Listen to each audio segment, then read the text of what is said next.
You know, I was watching this video,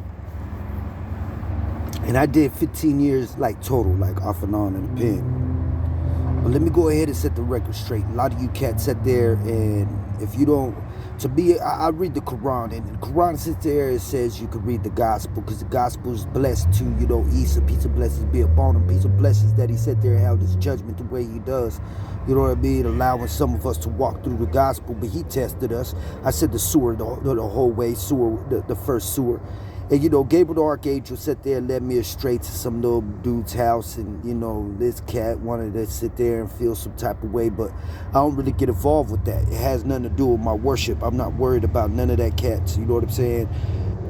So I told him, I said, what is that? I told him, I said, simple plain. I said, I ain't worried about none of that. I said, because most of the time, them cats is just haters anyways. They don't like black skin and they racist. You feel me? So I'm not dealing with that. So long story short, when you in the pen and you do time, you gotta believe it like this. The devil says he's gonna kill some of us in prison or in jail. And it's part of the prophecy. You feel me? So what white people tended to do was use their heavenly host powers to aim at blacks. So a lot of their heavenly host powers and their slaves that ended up achieving heavenly host powers were using that towards blacks. So it could be Mexicans, it could be blacks that are, an Uncle Ruckus.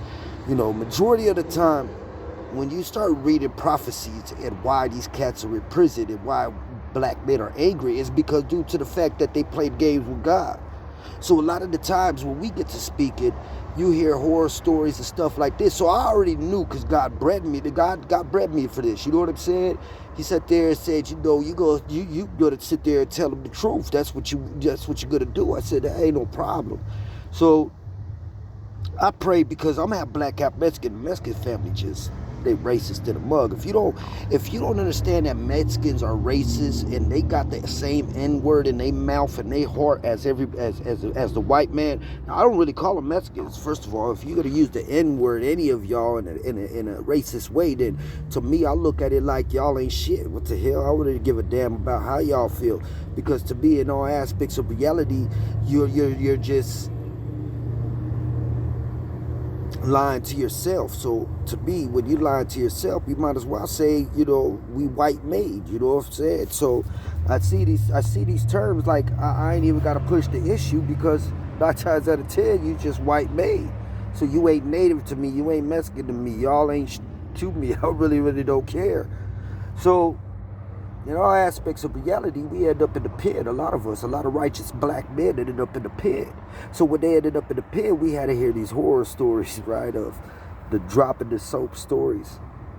Let me tell you something. When you don't stand up for the truth and how God has made you, you know what I'm saying, then I'm not nervous about anything. Why? Because in all aspects of reality, I'm not fearing no motherfucking enemies with some Drp The Soap shit. Usually, because if you guys don't read right, me and the Lord Jesus Christ went back and forth. And one of the things he did, he said, what if I place you in the midst of a bag of gay people, faggot homosexuals and all of this? They go, well, what if we create a God with the heavenly host powers that sit there and do homosexual acts and this and that? Well, that's who your guys' God is then. You guys created that shit. You know what I'm saying? And I sat there and went and fought against the shit. You know what I'm saying? Me and my God sat there and fought against y'all. You know what I'm saying? But when I tell you to Drp The Soap